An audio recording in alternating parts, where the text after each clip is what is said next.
Hi, I'm Miss Brenna, and I'd like to tell you about a great book I read called Race to the Sun by Rebecca Roanhorse and published by Disney Hyperion. I'm going to read you the first chapter. This is a Rick Riordan Presents book based on the Navajo legend of the Hero Twins. I recommend this book for grades 5 through 8. Race to the Sun is set in modern times and is about a brother and sister who go on a quest to save their father. This book is filled with Navajo vocabulary, but is still accessible to non-Navajo readers, and there is a glossary that explains meanings and pronunciations at the end of the novel. If you read this book, email and let us know what you think. The email address is kids@lcplin.org. Okay, Chapter 1, I Can See Monsters. My name is Nizhoni Begay, and I can see monsters. In fact, I'm looking at one right now. The monster is a pale man with thin blonde hair, slightly bulging eyes, and unusually red lips. He's tall and skinny, and he has on a black suit and tie. Monsters wear human skin more often than fairy tales would lead you to think. Scales and horns and claws are strictly for beginners. Trust me, I'm an expert on these things. This monster is sitting in the second row of the packed bleachers of my 7th grade co-ed basketball game, looking completely normal. Normal except for the fact that he's wearing a suit when everyone else is wearing a t-shirt that says, "Go Isotopes" or "Go Beavers," depending on which team they're rooting for. Normal except there's a circle of empty space around him, despite the gym being filled to capacity, like nobody wants to get close to him. Maybe they feel there's something creepy about him too, but they aren't sure what it is. I watch as a lady in a bright purple tracksuit moves in front of him, waving a red and black pom-pom dangerously near his face. Pretty sure if she keeps that up, she's a goner. Monsters don't take kindly to people invading their personal space. Okay, I made that up. I don't actually know how monsters feel about personal space, or whether they eat ladies in purple tracksuits, and I'm not so much an expert as much as a reluctant amateur. I mean, I've only been able to sense monsters for a few months. It started as a strange feeling while watching a lady massaging the avocados at the farmer's market. And there was the definite bad vibe from the old dude with the scaly feet and Jesus sandals at the Taco Bell. And just like in those instances, every instinct I have is shouting at me that the sky in the bleachers is not normal. The tiny hairs on the back of my neck rise, a chill like the time my little brother, Mac, dumped a snowball down my shirt, shudders down my spine. Out of habit, I touch the turquoise pendant I have taped to my chest underneath my shirt. I'm not supposed to wear it during basketball games, but knowing it's there helps me feel brave. Nizhoni! The way this school year has been going, trying to be brave has become almost a full-time thing. When I left my big public school and transferred to IX, short for Intertribal Community Charter School and pronounced IX, I really thought things would change for me. And by change, I mean I'd have lots of friends and be popular. After all, every student in IX is Native American, just like me. But I've been at IX for 2 years now, and nothing is different. I'm still not popular, and I'm definitely not cool. I'm just Nizhoni Begay. Coach. I whip my head around because of course I'm not listening. Hello, monster. And she is right there in my face. So close, in fact, that drops of spittle fly out of her mouth and hit my cheek every time she shouts my name. I surreptitiously wipe off the spit, trying not to look completely grossed out, even though it's pretty gross. Coach is no monster, but she has issues with personal space too. She's always in mine.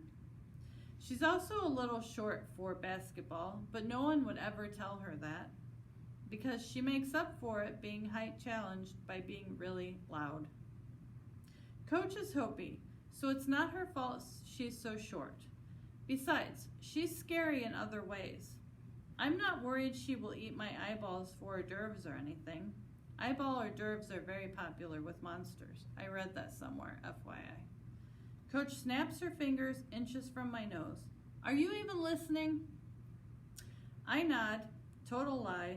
Besides, it's timeout. Nobody listens during timeout. There's 5 seconds left in the game, she yells. Your focus should be on me. She points at herself with 2 fingers and your teammates. She gestures at the group of 7th grade boys and girls now huddling around me. We need you to pay attention. Sure thing, Coach, I chirp obediently. But honestly, all I can think about now are eyeballs stacked like meatballs on a toothpick for easy snacking. Coach is talking again. Okay, Davery is going to pass the ball in. Who wants to take the last shot? I do, I say, raising my hand. The rest of my team groans in disbelief. Put your hand down, Nizhoni, Coach snaps. You're standing right beside me. Oh, right. I lower it, but I could take the last shot. Coach looks at me. The whole team looks at me. I stand a little straighter to seem extra tall. I, in fact, am not height challenged. I have a good 1.5 inches on Coach. I'll take the last shot, I repeat firmly. Are you sure, Nizhoni? Davery whispers. He's my best friend. Okay, my only friend, and always has my back, but right now he looks a little worried. His brown eyes are narrowed in concern behind his glasses, and his lips pressed together thoughtfully. He runs a nervous hand over his short, cropped, curly hair.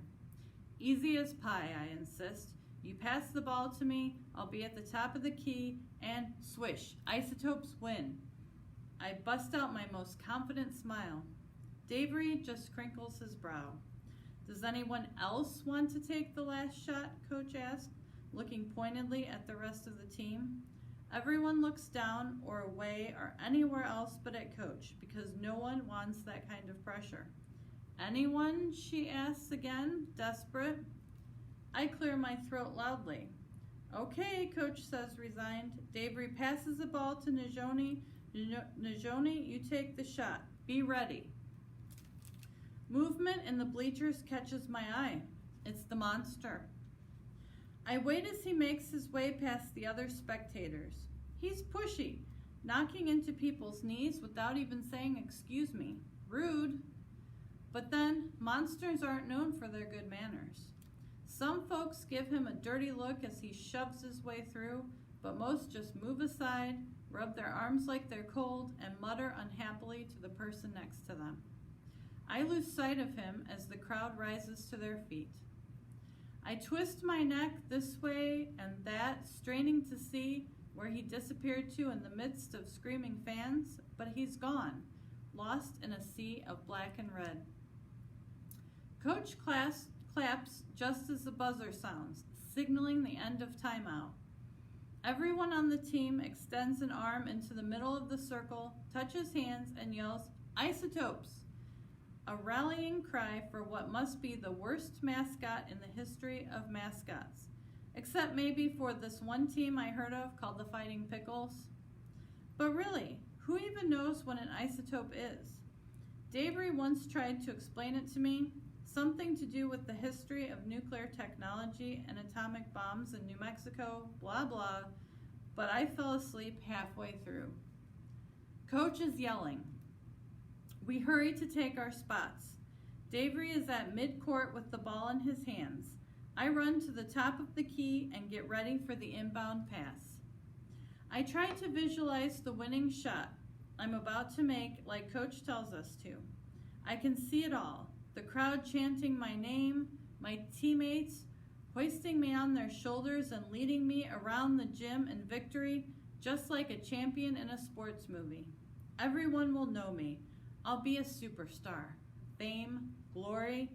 I take another quick peek at the crowd, double checking for the monster in the suit. Nothing. No, wait! There he is.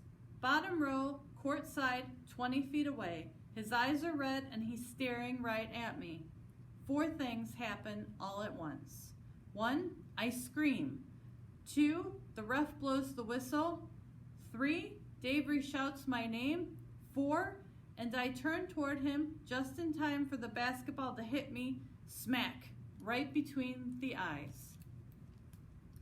Well, I hope you enjoyed this reading of Race to the Sun. And like I said earlier, if you read it and want to tell us what you thought, write to us at kids@lcplin.org. Thanks.